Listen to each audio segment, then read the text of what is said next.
कल्याणशील रोडवरील रखडलेल्या लावा पुलाच्या कामाविरोधात मनसे आणि ठाकरे गटाने संयुक्तरित्या आक्रमक पवित्रा घेतला आहे। मनसेचे माजी आमदार राजू पाटील आणि ठाकरे गटाचे जिल्हा प्रमुख दीपेश म्हात्रे यांनी एकत्र येत आंदोलन केले। यावेळी ठाकरे गटाच्या कार्यकर्त्यांनी हातात गाजर दाखवून सरकारचा निषेध व्यक्त केला। दोन्ही नेत्यांनी पुलाच्या कामाची पाहणी केली असता काम अजूनही अपूर्ण असून ते पूर्ण कधी होणार व शील रोडवरील वाहतूक कोंडी कधी सुटणार असे प्रश्न उपस्थित केला। गेल्या अनेक वर्षांपासून पुलाचे काम रखडलेले आहे।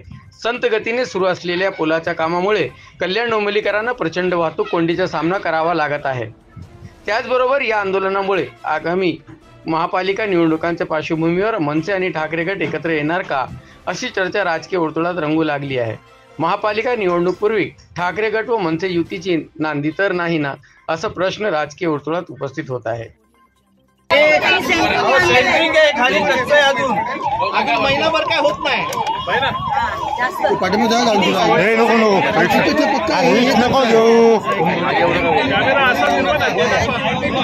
नाही निघतो आता आम्ही निघतोय।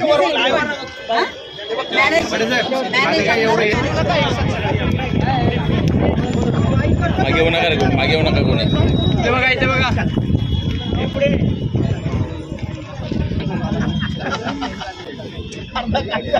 नाही कोणी नाही होत।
म्हणजे हे पण येतील। शिवाजी महाराज की जय, जय भवानी, जय शिवाजी, जय भवानी, जय शिवाजी। हिंदू हृदय उद्धव साहेब आगे बढ़ो, हम तुम्हारे साथ हैं।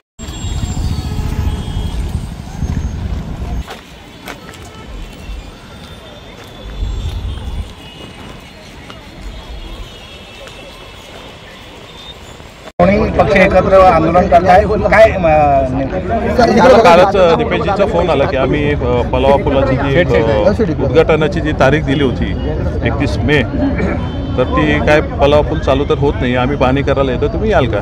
म्हटलं आमची एक मीटिंग आहे, नक्की येऊ आम्ही। त्या अनुषंगाने आज आलेलो आहे। इथे जरी या पलावा पुलाची आम्ही पाहणी करायला आलो असो, हा पूल निवडणुकीच्या काही दिवस आधी 100% तयार होईल ही आम्हाला खात्री। परंतु हा पूल चालू झाला तरी पुढचे प्रश्न सुटणार नाही आहेत। ट्रॅफिक अजून होणार आहे। इथे 2 पुलांचं काम चालू आहे, दुसऱ्या पुलाचं अजून काय पायपोस नाही आहे कशात। तिथे पालावा जंक्शनला जी अनधिकृत बांधकामं आहेत त्याच्यावर पिल्लर आलेले आहेत आणि तेवढा भाग पण मला वाटतं तो तसाच ठेवलेला आहे त्यांनी। त्यामुळे तो पूल जोपर्यंत होत नाही तोपर्यंत इथला काय प्रश्न सुटणार नाही आहे। तो पूल झाल्यावर पण याच्या पुढची जी लँड ॲक्विजिशन आहे ती झालेली नाही आहे, तिचे पैसे दिलेले नाही आहेत। त्यामुळे हे पूल होतील हे फक्त यांच्या टेंडरपुरते किंवा असे दिसायला होतील, याच्याने दिलासा किती मिळेल याबाबत आम्ही अजून तरी साशंक आहे। परंतु घेतलेलं काम कसं तरी एकदा पुरं होऊ देत, पुढच्या अडचणी काय आल्या कशा सोडवायच्या ते एकत्र बसून किंवा आमचे विचार जर ऐकले तर आम्ही त्यालाही मदत करायला तयार आहे। परंतु हा पूल निवडणुकीच्या 15 दिवस आधी चालू झाला त्या महापालिकेच्या तरी हा प्रश्न इथला सुटणार नाही, याच्यावर आम्ही थांबवतो। आपण पैसे दाखवलेले आहेत काय त्यांना कमी पडले असेल तर म्हटलं या घ्यायला। हे दीपेची शिवसेनेचे जे सगळे गाजर वगैरे घेऊन आलेले आहेत, मला आता गाजर दाखवा। यांना गाजर काय, लोकांना त्याने गाजर दाखवलं, लाडकी बहीण योजना वगैरे आणून आणि मतं घेऊन गेलेत। निर्लज्ज झालेले आहेत हे। यांना फक्त टक्केवारीचा पैसा पाहिजे असतो। इथला या पुलाचा जो कॉन्ट्रॅक्टर आहे ठेकेदार त्याला अजून 3 पुलांचं काम आहे, दिव्याचा पूल आहे, अजून एक पूल आहे, असा एवढा मोठा काय तो कॉन्ट्रॅक्टर दिसत नाही कामाची क्वालिटी बघून. तुम्ही बघाल कालच मान्य सुप्रीम कोर्टाने पण ताशेरे ओढलेले आहेत. जो घोडबंदर रोडचा जो टनेल होता 14,000 कोटीचा काय तर रस्ता होता, त्याचा टेंडर त्यांनी परत फेरनिविदा काढायला सांगितली. का तर LNTने तो त्याची बोली 3,000 कोटी कमी लावली होती. 3,000 कोटी आमच्या KDMCचा एका वर्षाचा बजेट नाही आहे. पण काय किती पैसा खायचा, किती भ्रष्टाचार करायचा, याला काही लिमिट आहे ना. म्हणून त्या नोटा दाखवल्या, त्यांना कमी पडल्या असेल म्हणून घ्या, ते काही येणार नाही, त्यांना ह्याच्याने काय फरक पडतो. संपूर्ण राज्यामध्ये दोन्ही बंधू एकत्र चर्चा आहे आणि आपण एकत्र आज आंदोलन केलेलं आहे. नाही, चांगले मराठी माणसाची एक आशा आहे या दोघांकडनं आणि त्याचा निर्णय ती लोक घेतील. आणि शेवटी याच्यात मराठी मन आणि राजकारण दोन्ही गोष्टी आहेत, त्यामुळे त्यांचा ते निर्णय घेतील. परंतु इथे चांगल्या कामांसाठी आम्ही नेहमीच एकत्र येत असतो. मागच्या वेळेस तुम्ही बघितलं असेल की तान मोर्चा काढला, त्याच्यात BJPची माणसं आली होती. इथे डोंबिवलीची संस्कृती नाही आहे, राजकीय संस्कृती अशी नाही आहे. आम्ही एकत्र काम करत असतो चांगल्या कामासाठी. जी काय संस्कृती इथली राजकीय बिघडवली ती ठाणेवाल्यांनी येऊन बिघडवली. त्यामुळे आता यापुढे आम्ही एकत्र येऊ आणि आगामी निवडणुका जर पालिकेच्या तुम्ही बोलत असाल, जर आमच्या इथे व्यवस्थित जमलं तर आम्ही स्थानिक लेवलला विचार पण करू आणि तशी मतं आमच्या नेत्यांनी देऊ. त्यासाठी आम्हाला काही अधिकार दिलेले आहेत. चलो, सत्ताधारी पक्षातले लोक देत होते. आज 31 तारखेचं त्यांनी उद्घाटन करणार असं आश्वासन दिलं होतं. आम्ही बघायला आलो होतो 31 तारखेला उद्घाटन होतं आहे का नाही. मग राजू पाटील साहेब इथले स्थानिक मनसेचे आणि मनसेचे महाराष्ट्राचे नेते यांना आम्ही फोन केला की साहेब आम्ही या पलावा पुलासाठी आंदोलन करतोय, तुम्हीही सामील व्हा. आणि आम्हाला आनंद होतो की मनसेचे सर्व पदाधिकारी आणि राजू शेठ इथे या आंदोलनामध्ये सहभागी झाले. आता एकत्रित मिळून सत्ताधारी पक्षाच्या लोकांना जाब विचारण्याचं काम आम्ही करतोय.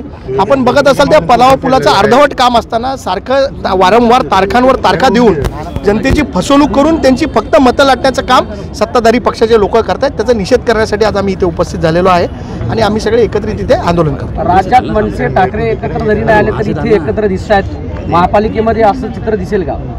चित्र दिसलं तर आम्हाला आनंदच होईल, परंतु ह्याचा निर्णय आमचे पक्षप्रमुख दोन्ही पक्षप्रमुख घेतील आणि पुढे जर असं झालं तर आम्हाला आनंदच होईल कार्यकर्ता म्हणून.